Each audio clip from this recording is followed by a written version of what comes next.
Let her go, boys.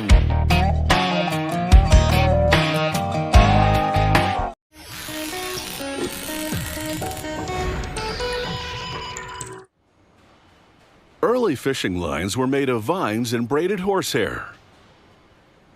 But today, fishermen rely on braided synthetics to reel in their catch.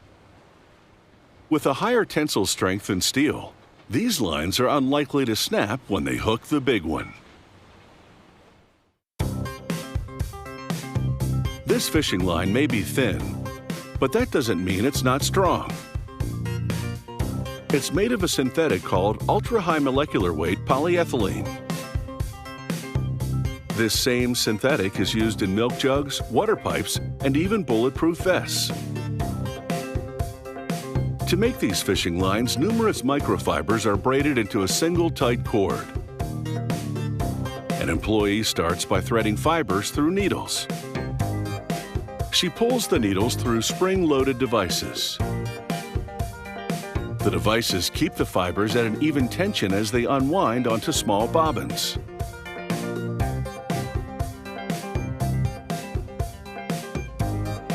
These bobbins are designed to fit in the braiding machines.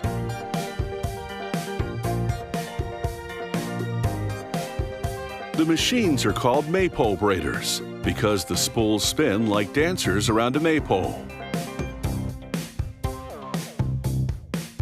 As they spin, they weave the strands into a tight braid.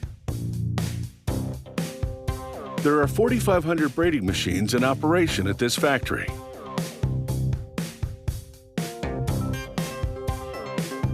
Producing a tight braid is slow work.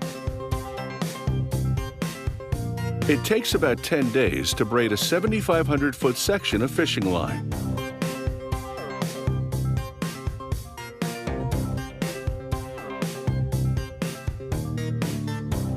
Big spools overhead slowly revolve to take up the braided polyethylene line.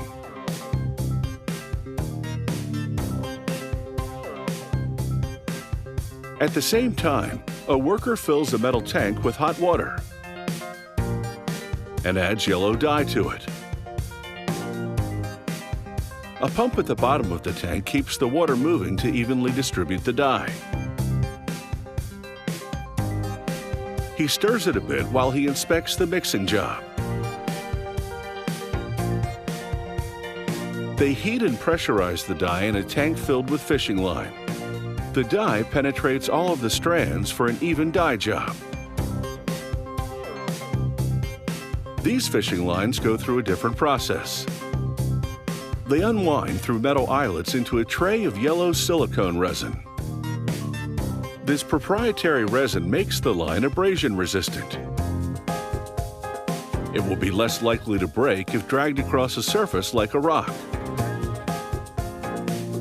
Next, the line travels through an oven to cure the resin. It travels over a series of tensioning rollers as it exits.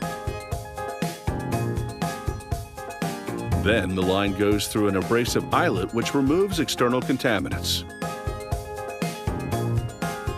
Finally, it's rolled up by a spool. Now it's over to a test station. A technician clamps a piece of fishing line in a testing apparatus. It pulls the fishing line from both ends until it breaks. A gauge measures the line's breaking point. It snaps at 118 pounds of pressure, exceeding requirements.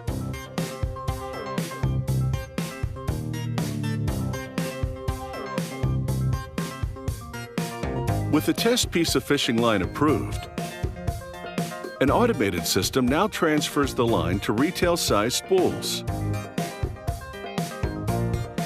It loads about 450 feet of line onto each one.